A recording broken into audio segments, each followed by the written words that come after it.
Hello student, मैं हृदय sir और आपका स्वागत है हमारे यूट्यूब चैनल ओम क्लासेस पर। और इसी के साथ साथ आप सभी को हमारी तरफ से चिल्ड्रंस डे की हार्दिक शुभकामनाएं। और इस अवसर पर दो लाने मेरी तरफ से। न रोने की वजह थी, न रोने की वजह थी, न हंसने का बहाना था। न रोने की वजह थी, न हंसने का बहाना था, न जाने कैसे इतने बड़े हो गए, इससे अच्छा तो हमारे बचपन का जमाना था। ठीक है, चलो चलते हैं हम आज की क्लास पर। आज की जो क्लास है वो है हमारी गॉस की प्रमेय और उसके अनुप्रयोग। ये हमारे बोर्ड एग्जाम में बहुत ही महत्वपूर्ण होती है। इसमें से या तो न्यूमेरिकल्स आपको देखने के लिए मिल जाएंगे या फिर इसके अनुप्रयोग तो 100% आते ही हैं। आप किसी भी वर्ष का पेपर देख लीजिए, उसमें आपको गॉस की प्रमेय के अनुप्रयोग देखने के लिए मिल जाएंगे। ठीक है जी, चलो चलते हैं इसी के साथ साथ। सबसे पहले हम देखेंगे यहां पर गॉस की प्रमेय। गॉस की प्रमेय,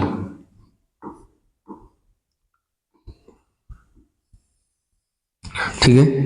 गॉस की जो प्रमेय है उसे समझने से पहले हम यहाँ पर क्या देखेंगे, वैद्युत फ्लक्स को समझेंगे। कैसे समझेंगे? वैद्युत फ्लक्स को। क्यों? क्योंकि ये जो गॉस की प्रमेय है ये किससे रिलेटेड है? ये है वैद्युत फ्लक्स से रिलेटेड। ठीक है, चलो देखते हैं वैद्युत फ्लक्स। पहले मैं यहाँ पर वैद्युत फ्लक्स पर चर्चा करता हूं। वैद्युत फ्लक्स, ठीक है। वैद्युत फ्लक्स क्या होता है? जैसे किसी पृष्ठ से, जैसे ये हम यहाँ पर कोई एक पृष्ठ ले लें, किसी पृष्ठ से होकर गुजरने वाली, किसी पृष्ठ से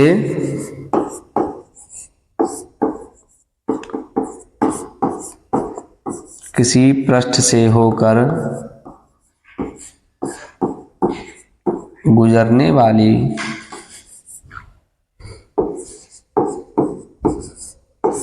वैद्युत बल रेखाओं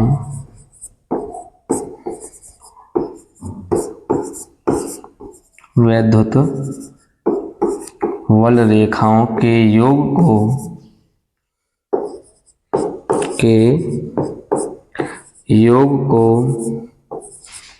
वैद्युत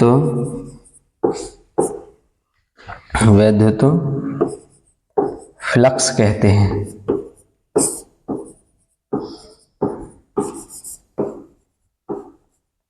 क्या बोलते हैं? किसी पृष्ठ से होकर गुजरने वाली जो वैद्युत बल रेखाएं होती है उनकी जो संख्या होती है, वैद्युत बल रेखाओं की संख्या के योग को हम क्या बोलते हैं? वैद्युत फ्लक्स कहते हैं। और इसे किससे डिनोट किया जाता है? इसे डिनोट किया जाता है फाई ई से। किससे करते हैं? फाई ई से। ठीक है, किससे करेंगे? फाई ई से। तो फाई बराबर क्या हो जाएगा? जैसे ये जो पृष्ठ है, इस पृष्ठ का जो क्षेत्रफल सदिश होगा डी ए वेक्टर, ठीक है, इसका जो क्षेत्रफल सदिश होगा डी ए वेक्टर, और इसके बाद में क्या होगी? वैद्युत क्षेत्र की तीव्रता। ये इसका क्या हो जाएगा? फॉर्मूला हो जाएगा। ठीक है, वैद्युत फ्लक्स। इसका फॉर्मूला क्या हो जाएगा?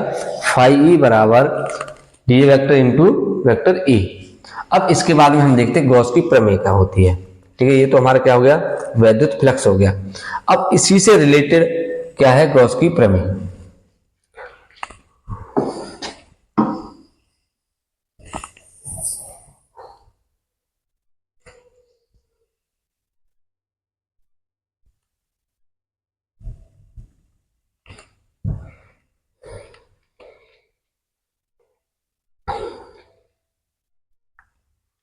ठीक है, अब ये क्या है? अब बात आती गॉस की प्रमेय। जो गॉस ने जो प्रमेय जो दी थी वो क्या है? गॉस की प्रमेय को हम सबसे पहले यहाँ पर लिखते हैं, उसके बाद फिर हम इसे समझने की कोशिश करेंगे। गॉस की प्रमेय क्या है? जब किसी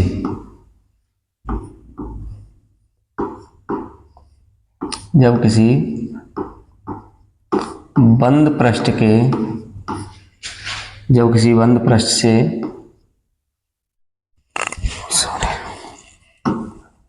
किसी बंद पृष्ठ से होकर किसी बंद पृष्ठ से होकर गुजरने वाला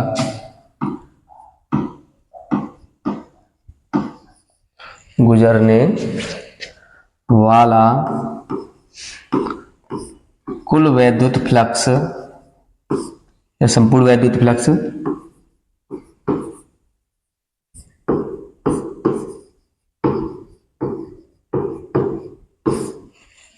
ठीक है, किसी बंद पृष्ठ से होकर गुजरने वाला कुल वैद्युत फ्लक्स उस पृष्ठ द्वारा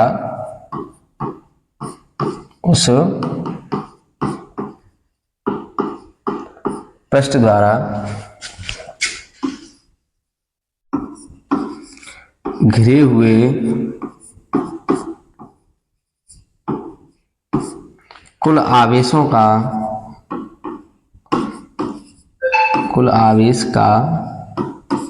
1/ε0 गुना होता है। कितना होता है?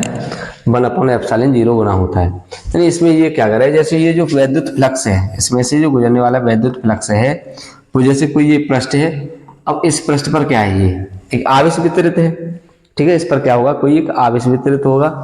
अब ये जो आवेश जो है वो क्या है, वो क्या होता है,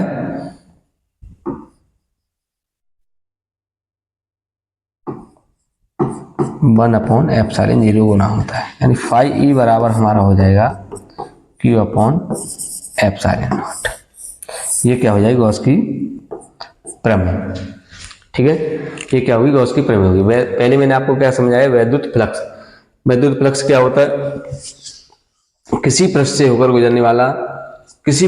गुजरने वाली वैद्युत बल रेखाओं की जो संख्या का जो योग होता है उसे हम क्या बोलते हैं, वैद्युत फ्लक्स कहते हैं। अब उसके बाद में बात हुई थी गॉस की प्रमेय की। तो इसमें क्या लिखा है, किसी बंद पृष्ठ से होकर गुजरने वाला कुल वैद्युत फ्लक्स उस पृष्ठ द्वारा घिरे हुए कुल वैद्युत आवेश का कितना गुना होता है, 1/ε0 गुना होता है। अब यहाँ पर हम जो वैद्युत फ्लक्स था उसे हम किससे डिनोट कर रहे थे, फाई ई से। अब फाई ई बराबर हमारा क्या हो जाए, Q इंटू 1/ε0। फाई बराबर क्या हो जाए, Q अपॉन एप्सिलॉन 0। समझ में आया होगा।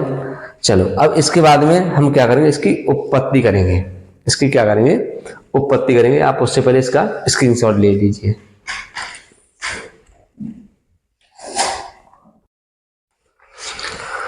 ठीक है, अब इसके बाद में हम क्या करेंगे, इसकी उत्पत्ति करेंगे।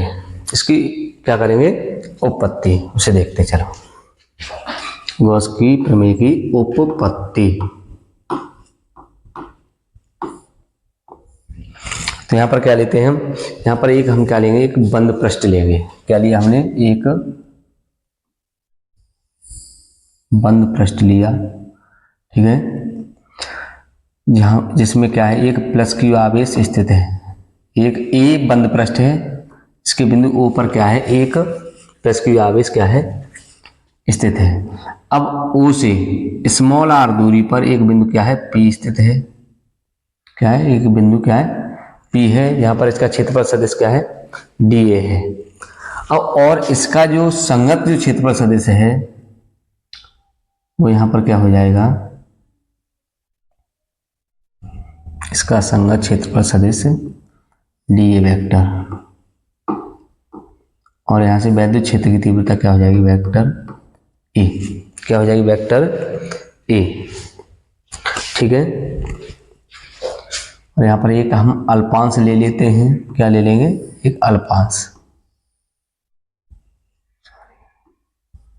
ठीक है, और यहाँ से यहाँ तक की जो दूरी है वो कितनी है, स्मॉल r है। ठीक है, हमने क्या ले लिया, एक अल्पांश है और इसका जो क्षेत्रफल सदिश है वो क्या हो जाएगा, dA वेक्टर हो जाएगा। ठीक है, तो यहाँ पर हम इस तरीके से लिखेंगे, माना एक बिंदु आवेश प्लस Q किसी बंद पृष्ठ A के बिंदु O पर स्थित है, जहां से स्मॉल r दूरी पर एक बिंदु P स्थित है। ठीक है, जिसका जो यहाँ पर जो क्षेत्रफल सदिश है वो क्या है, डी है, और वैद्युत क्षेत्र की तीव्रता क्या है, वेक्टर ए। तो यहां पर हमें क्या ज्ञात करना है, हमें गॉस की प्रमेय की क्या करनी है, उत्पत्ति करनी है। ठीक है, चलो देखते हैं। सबसे पहले हम क्या करेंगे, अल्पांश पर, ये जो यहां पर जो अल्पांश दे रहा है, तो यहां पर बीच में एक घन कोण और हो जाए डी ओमेगा। ठीक है, अल्पांश, अल्पांश क्षेत्रफल सदिश बिंदु P पर, बिंदु P पर अल्पांश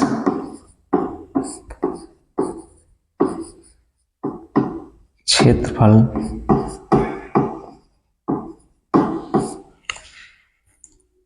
सदिश डीए वेक्टर और वैद्युत क्षेत्र की तीव्रता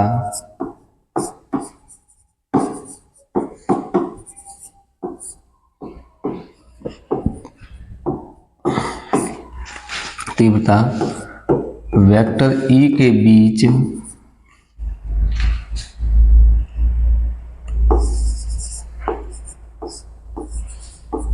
कोण कितना है, कोण थीटा है। तो बिंदु P पर अल्पांश क्षेत्रफल सदिश डी वेक्टर और वैद्युत क्षेत्र की तीव्रता वेक्टर ई के बीच क्या है, कोण थीटा है। तो वैद्युत फ्लक्स, वैद्युत फ्लक्स डी फाई ई बराबर हमारा क्या हो जाएगा, vector E into D vector. जब यहाँ से वेक्टर हटाएंगे क्या आ जाएगा, कॉस थीटा आ जाएगा। डी फाई ई बराबर हमारा हो जाएगा ई डी ए कॉस थीटा। ठीक है, तो बिंदु P पर जो हमारा वैद्युत फ्लक्स है वो कितना निकल गया है, डी फाई ई बराबर ई डी ए कॉस थीटा। यहाँ पर ये कितना निकल गया है, ई डी ए कॉस थीटा। अब ई वैद्युत क्षेत्र की तीव्रता ई बराबर क्या होगा, वैद्युत क्षेत्र की तीव्रता, वैद्युत क्षेत्र की तीव्रता ई बराबर हमारा होता है 1/4 pi epsilon naught Q upon R square. ठीक है, अब ई का मान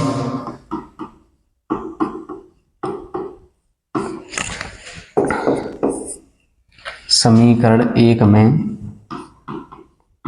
रखने पर, ठीक है, ई की जो वैल्यू है वो हम कहाँ पर रख देंगे, समीकरण 1 में रख देंगे। तो क्या हो जाएगा, डी फाई ई बराबर 1/4 pi epsilon naught Q upon R square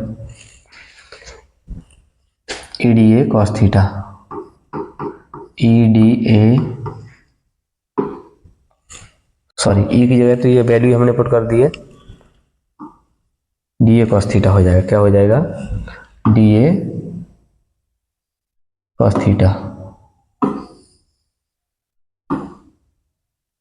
ठीक है, डी ए कॉस थीटा। या फिर हम इसे ऐसे भी लिख सकते हैं, D phi E equal Q upon 4 pi epsilon naught D A cos theta upon R square. ठीक है, तो ये निकल गया डी फाई ई बराबर हमारा क्या होगा, Q upon 4 pi epsilon D A cos theta upon R square. अब हम क्या करेंगे, ये तो हमने एक अल्पांश पर वैद्युत फ्लक्स को निकाला था। ठीक है, अल्पांश पर वैद्युत फ्लक्स के बाद में वैद्युत क्षेत्र की तीव्रता ये निकल के आ गई। अब इसके बाद में हम क्या करेंगे, वैद्युत फ्लक्स ये सॉरी अल्पांश जो क्षेत्रफल है यहाँ पर ये अल्पांश है, ये मान लीजिए पूरा। ठीक है, तो यहाँ पर ये वैद्युत फ्लक्स हमारा कितना निकल गया है, Q upon 4 pi epsilon D A cos theta upon R square. संपूर्ण पृष्ठ के लिए जो हम निकालें, संपूर्ण पृष्ठ के पृष्ठ पर वैद्युत फ्लक्स किसके लिए हम निकालें, संपूर्ण पृष्ठ के लिए निकालेंगे। जब संपूर्ण पृष्ठ पर वैद्युत फ्लक्स निकलेगा तो क्या हो जाएगा, फाई ई बराबर समाकलन में डी फाई ई समाकलन डी फाई बराबर कितना हो जाएगा, Q upon 4 pi epsilon naught D A cos theta upon R square, D A cos theta upon R square. पर यहाँ पे इससे पहले यहाँ पे हम क्या समझ लेंगे, D A cos theta upon R square बराबर क्या हो जाएगा, D A cos theta upon R square बराबर हो जाता है डी ओमेगा घन कोण। ठीक है, D A cos theta upon R square बराबर क्या होता है, डी ओमेगा होता है। तो यहाँ पर हम क्या कर देंगे, D A cos theta upon R square की जगह पे यहाँ पे हम क्या लिख देंगे, डी ओमेगा लिख देंगे। क्या लिख देंगे, डी ओमेगा। ठीक है, फाई ई बराबर हमारा क्या हो जाएगा, Q upon 4 pi epsilon not 4 पाई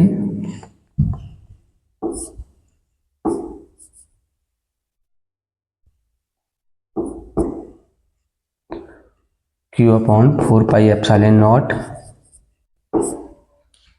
समाकलन के अंदर क्या रहेगा, डी ओमेगा।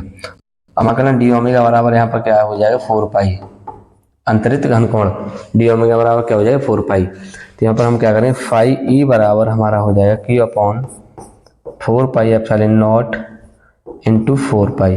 4 पाई से 4 पाई क्या हो जाएगा, कैंसिल हो जाएगा। तो फाई ई बराबर हमारा क्या बचेगा, क्यू अपॉन एप्सिलॉन नॉट। ये क्या होगा, यही गॉस की प्रमेय है। ये क्या है, गॉस की प्रमेय है। ठीक है, तो ये हमारी गॉस की प्रमेय कंप्लीट हो गई। अब इसके बाद में हम क्या देखेंगे, गॉस की प्रमेय के अनुप्रयोग। क्या देखेंगे, गॉस की प्रमेय के अनुप्रयोग। गॉस की प्रमेय के अनुप्रयोग।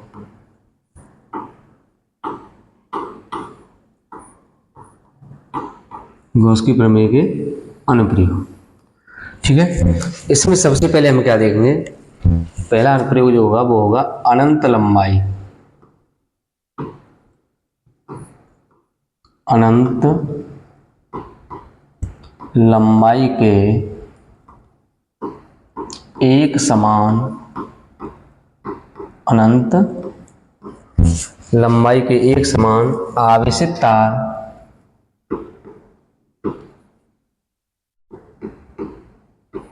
आवेशित तार, एक अनंत लंबाई के एक समान आवेशित सीधे तार, आवेशित सीधे तार के निकट, तार के निकट वैद्युत क्षेत्र की तीव्रता,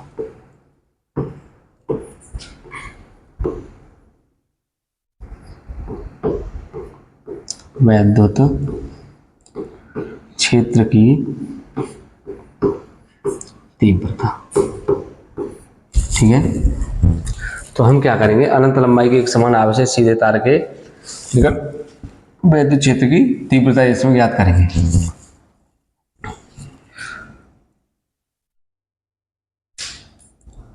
ठीक है,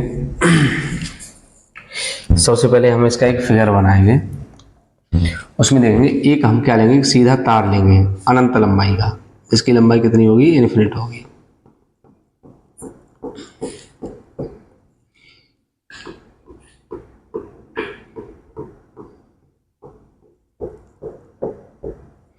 ठीक है, ये अनंत लंबाई का सीधा तार है जिस पर एक समान रूप से क्या है, आवेश वितरित है, जिस पर क्या है, एक समान रूप से आवेश क्या है, वितरित हैं।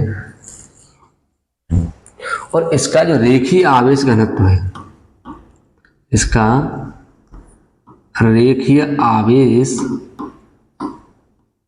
घनत्व है वो क्या है, लैम्बडा है।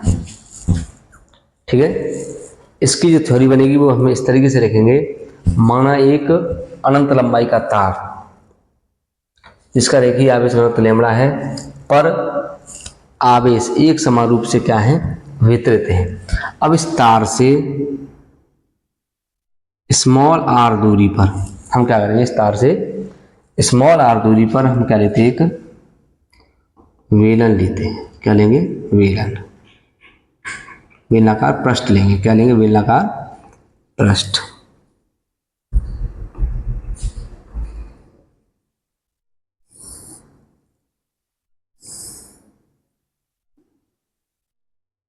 ठीक है, हमने क्या लिया? बेलनाकार एक पृष्ठ ले लिया। ठीक है, कितनी दूरी पर? स्मॉल आर दूरी पर। अब ये जो बेलन है इसकी जो लंबाई है वो कितनी है? एल है, सॉरी कितनी है? एल है। इसकी जो लंबाई है वो कितनी है? एल है। और त्रिज्या क्या है? स्मॉल आर है। ठीक है, अब इसके तीन पृष्ठ हो जाएंगे। दो तो समतल पृष्ठ हैं और एक क्या है? बेलनाकार पृष्ठ है। एक क्या है? बेलनाकार पृष्ठ। समतल पृष्ठ, ये क्या है? एक समतल पृष्ठ है। इस पर एक अल्पांश यहाँ पर हमने ले लिया। ठीक है, और एक समतल पृष्ठ पर इस पर हमने क्या ले लिया? एक अल्पांश ले लिया। और एक अल्पांश हम कहाँ पर लेंगे? इस बेलनाकार पृष्ठ पर लेंगे। ठीक है, S1 S2 और S3। ठीक है, S3 है। अब S1 जो है ठीक है, S1 जो है, S1 में क्या हो जाएगा? इसका क्षेत्रफल सदिश होगा, किधर होगा? ऊपर होगा। और वैद्युत क्षेत्र की तीव्रता इधर हो जाएगी। ठीक है, और इनके बीच का जो कोण होगा वो कितना हो जाएगा? थीटा बराबर 90 डिग्री। ऐसे यहाँ पर हो जाएगा क्षेत्रफल सदिश नीचे की तरफ, वैद्युत क्षेत्र की तीव्रता इधर, यानी इन दोनों के बीच में जो कोण बनेगा कितना होगा? 90 डिग्री का होगा। कितना होगा? 90 डिग्री का। बट जो बेलनाकार जो पृष्ठ है उसमें क्या होंगे? समदिश होंगे। क्षेत्रफल सदिश और वैद्युत क्षेत्र की तीव्रता क्या होंगे? एक दूसरे के समदिश होंगे, यानी समान दिशा में होंगे, जिससे थीटा बराबर कितना हो जाएगा? 90, वो जीरो। थीटा बराबर कितना हो जाएगा? जीरो हो जाएगा। और इनके बीच में जो थीटा की जो वैल्यू है कितनी हो जाएगी? 90 होगी। अब यहाँ पर अगर जो हम वैद्युत फ्लक्स निकालेंगे, क्या निकालेंगे? इस अल्पांश पर, अल्पांश S1 पर अगर जो हम क्या निकालेंगे? अल्पांश S1 पर और S2 पर अगर जो हम क्या निकालेंगे? वैद्युत फ्लक्स निकालेंगे, तो क्या निकल के आएगा? जीरो निकल के आएगा। देखिए जीरो कैसे निकल के आएगा, मैं एक समझा दे रहा हूँ, उससे ठीक उसी के सिमिलर ये दूसरा निकल के आएगा। जैसे मैं यहाँ पर ये मान लूँ φ1 बराबर क्या हो जाएगा? Vector E into D A vector. अब इन दोनों के जो बीच का कोण है थीटा बराबर कितना है? 90 डिग्री है। थीटा बराबर कितना है? 90 डिग्री। यहाँ से वेक्टर हटाएंगे तो φ1 बराबर हमारा हो जाएगा ई D A cos theta. Theta बराबर कितना है? 90, तो ई डी ए कॉस 90। कॉस 90 बराबर हमारा कितना है? 0। तो φ1 बराबर हमारा कितना हो जाएगा? 0 हो जाएगा। और φ1 बराबर क्या है? φ2। φ1 बराबर φ2 बराबर हमारा क्या हो जाएगा? 0 हो जाएगा। ठीक है, तो S1 S2 पर तो ये निकल के आ गया। अब हम क्या करेंगे? अल्पांश S3 के कारण देखेंगे। अल्पांश S3 के कारण, किसके कारण देखेंगे? अल्पांश S3 के कारण। किसके कारण देखेंगे? S3 के कारण। ठीक है, बिंदु P पर वैद्युत क्षेत्र की तीव्रता। बिंदु P पर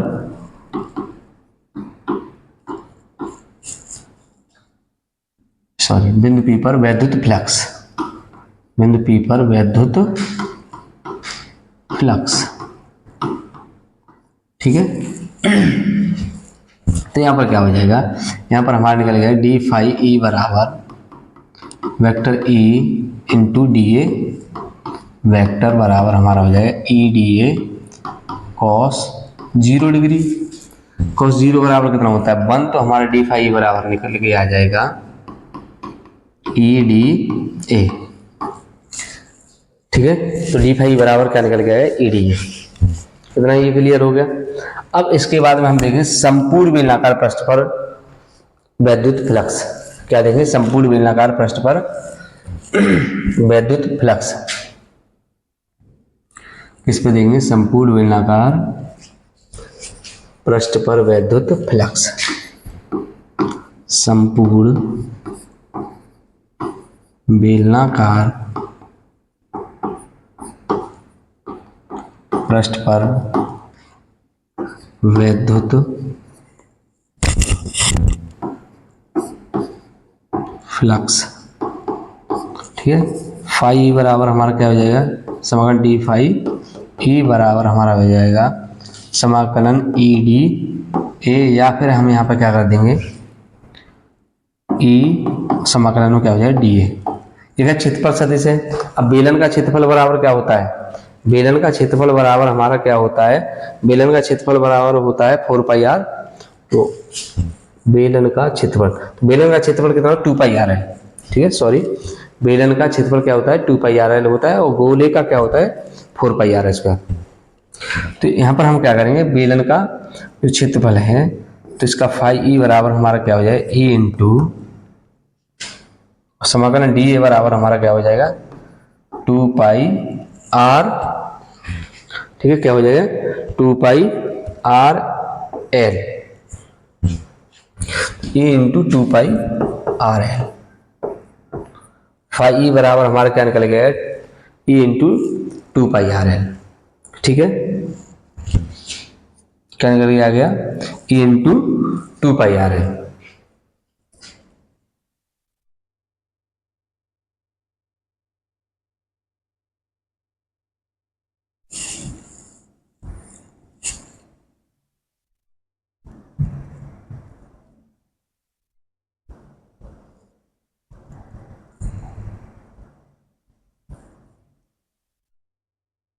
ठीक है, तो क्या निकल के आ गया E into 2 pi R L.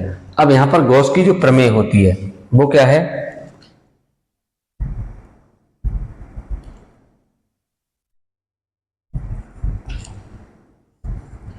देखिए गॉस की प्रमेय, गॉस की जो प्रमेय है वो क्या है, फाई ई बराबर क्या है क्यू अपॉन एप्सिलॉन नॉट। ठीक है, ठीक है, तो गॉस की प्रमेय क्या है, फाई ई बराबर क्यू अपॉन एप्सिलॉन नॉट।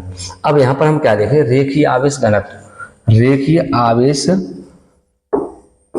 घनत्व क्या देखेंगे, रेखीय आवेश घनत्व लैम्बडा इक्वल क्या हो जाएगा, लैम्बडा इक्वल हो जाएगा क्यू अपॉन एल। तो क्यू बराबर क्या हो जाएगा, क्यू बराबर हमारा हो जाएगा लैम्बडा इंटू एल। क्या हो जाए लैम्बडा इंटू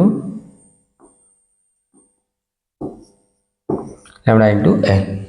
ठीक है, तो हम यहाँ पे कैसे लिख सकते हैं, फाई ई बराबर हमारा हो जाएगा फाई ई बराबर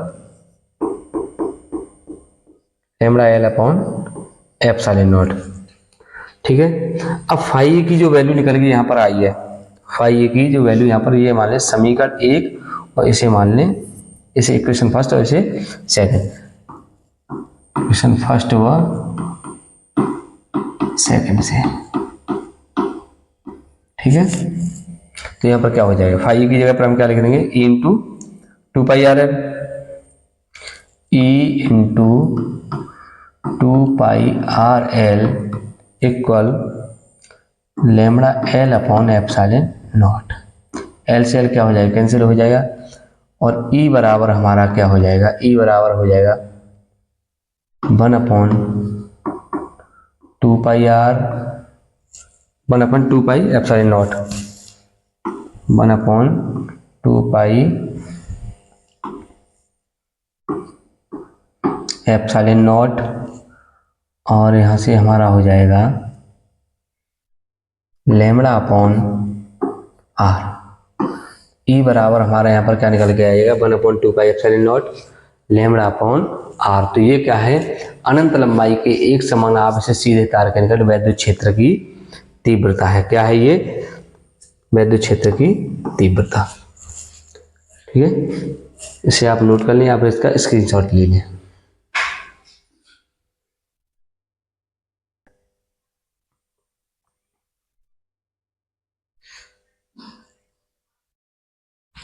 ठीक है, तो ये हो गया। अब इसके बाद हम नेक्स्ट देखेंगे सेकंड पॉइंट।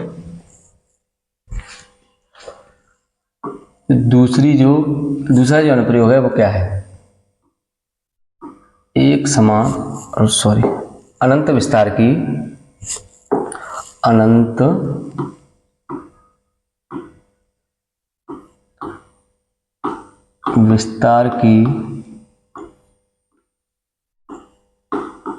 एक समान समतल चादर, एक समान आवेशित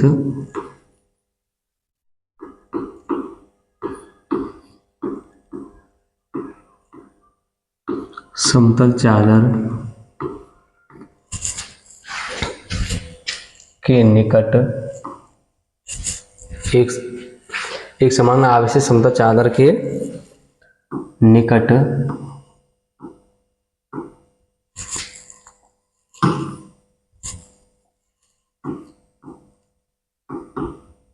वैद्युत क्षेत्र की तीव्रता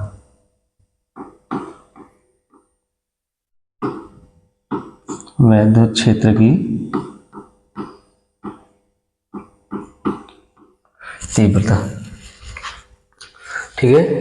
अनंत विस्तार की एक समान आवेशित समतल चादर के निकट वैद्युत क्षेत्र की तीव्रता।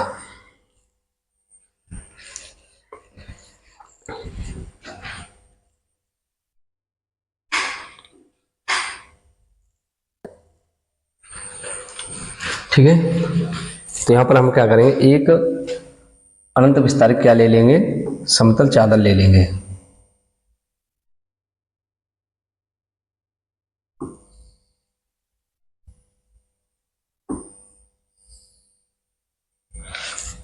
ठीक है, और इस पर जो आवेश है वो एक समान रूप से क्या है, वितरित है।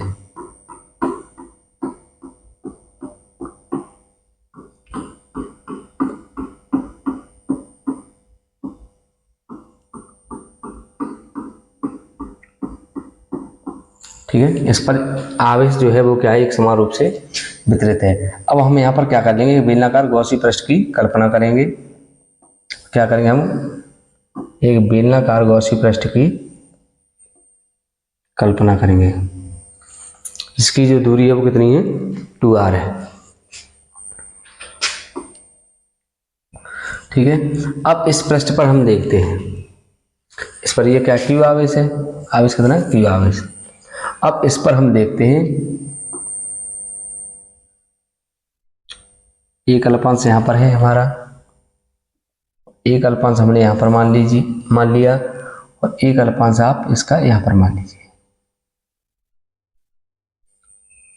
ठीक है, यहाँ पर ये जो अल्पांश है इसे हम S1 कहेंगे, इसे S2 और इसे हम क्या मान लेंगे, S3। क्या मानेंगे, S3। क्या मानेंगे हम इसे, S3 मान लेंगे।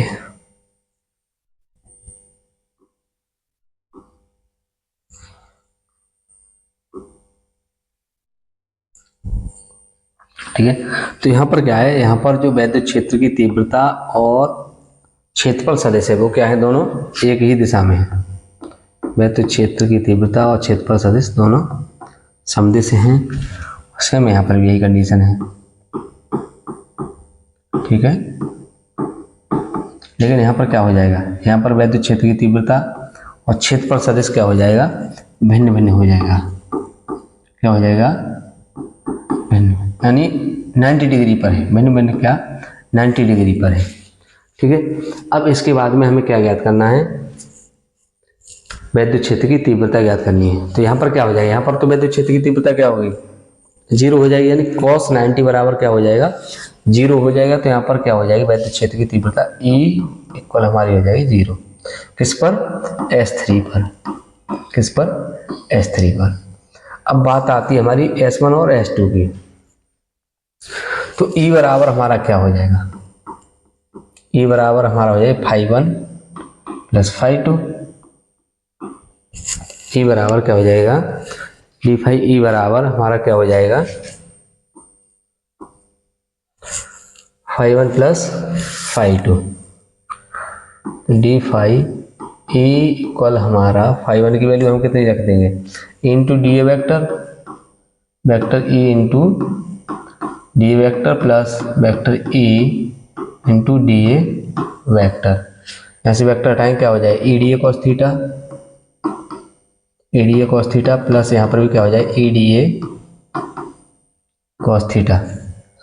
कॉस यहाँ पर कॉस 0 मान लिया तो ये क्या हो जाए, ई डी ए प्लस ई डी ए प्लस ई डी ए।